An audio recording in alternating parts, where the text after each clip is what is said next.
Ne pas oublier à dire ça pour clôturer mon live.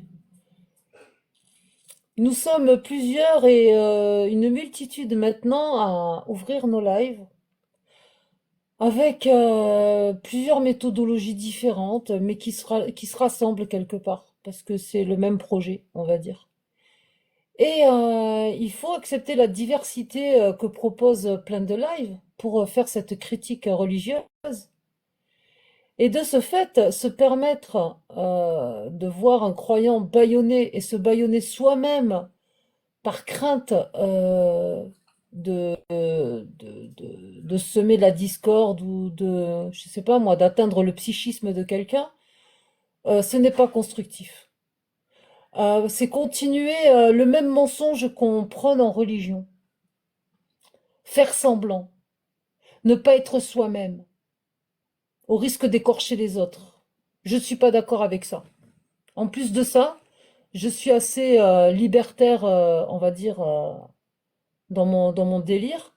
Du coup, je ne pourrais pas mener un débat, comment dire, serein si je devais mesurer mes mots. Alors déjà que je dois mesurer mes mots avec TikTok, alors si en plus je dois rajouter une couche à mesurer mes mots parce que en face, je critique une religion qui s'appelle l'islam sunnite et qui pourrait m'apporter des conséquences néfastes, me faire insulter, gna gna gna, c'est pas bien. Ah bah écoute, insulte-moi. Oh, on assume ce qu'on dit.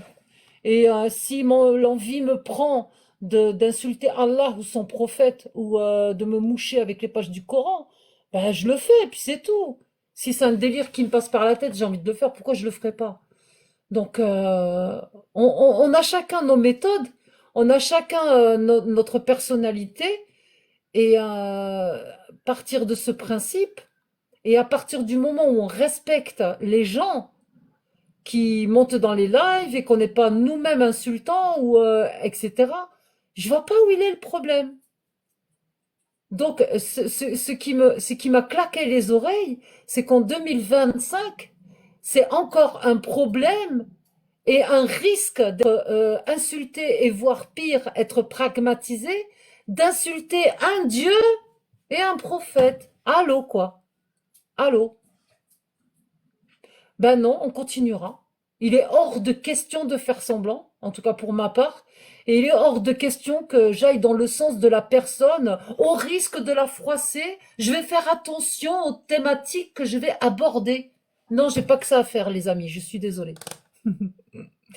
Moi, je dis que l'essentiel dans la vie, c'est d'être soi-même, de dire ce qu'on pense. On peut très bien le faire dans le respect, mais de là à m'exiger ou me dire oui, mais il faut pas insulter Allah et le prophète, c'est pas bien, il faut pas le faire parce que tu vas froisser des croyants. Ben non, j'insulterai des. Il faut désacraliser la religion.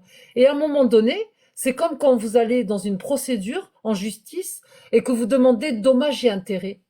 Vous allez faire quoi pour avoir 8 000 balles? Vous allez demander 10 000, 12 000, 15 000? Non, on va taper 35 000 € pour avoir 8 000 €. Venez me dire le contraire. Eh ben, j'utilise exactement la même méthode.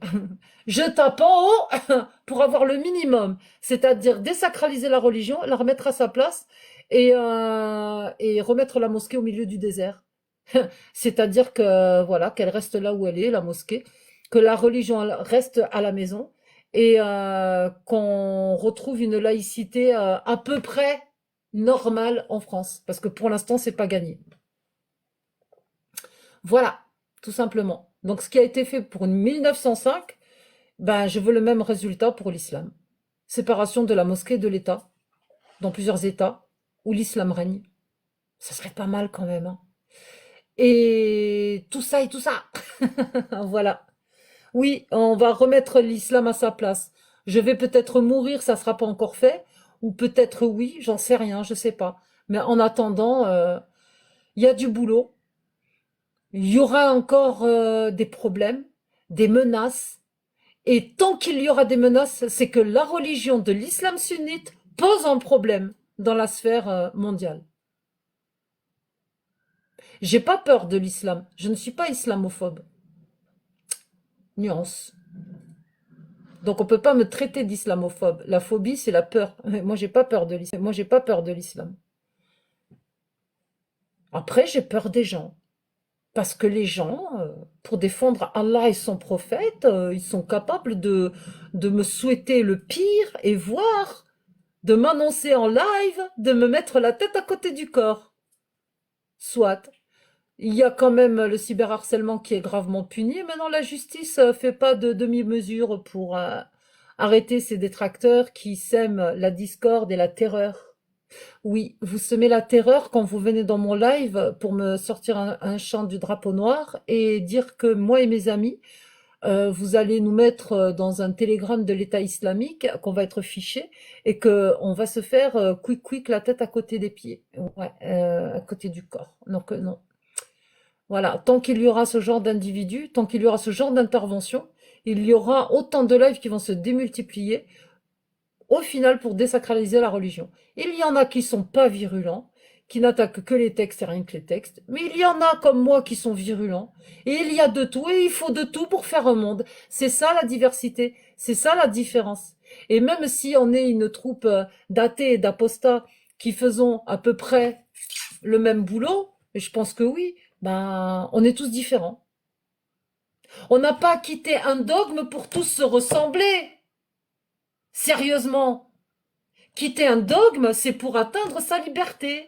La liberté de penser, la liberté de parler, la liberté d'aller aux chiottes avec le pied qu'on veut, et la liberté d'arrêter de flipper si on met de l'eau bouillante dans l'évier pour voir un jean sortir de l'égout. Pardon, je suis partie un peu loin. Mais voilà, la liberté, quoi. D'accord? Donc c'est pas sortir d'un dogme pour s'en recréer un autre ou aller dans un autre. Quelque part, c'est ça le game, en fait. Tu quittes ton dogme, justement, c'est pour te libérer et en fait pouvoir t'exprimer et être libre là-dedans. S'il y en a qui ont la bonne notion du mot liberté, bien sûr. Voilà. Gros bisous à tous. Merci pour le soutien. Merci pour les cadeaux et merci, mais vraiment mille merci pour votre soutien. Et on va continuer, on s'arrêtera pas. Voilà ce que je voulais dire pour le mot de la fin. Je suis longue, je fais mon monologue. Ben, après tout, j'ai ouvert un live, je suis l'hôte du live, alors je parle. Moi aussi, je sais parler beaucoup. Voilà. Et merci pour les gentils commentaires. Yana, c'était super gentil. Merci beaucoup. Si vous voyez ce que je veux dire. Allez, la bise, à plus. Prenez soin de vous et bonne journée à tous et bon dodo pour ceux qui sont en train de dormir. Bye.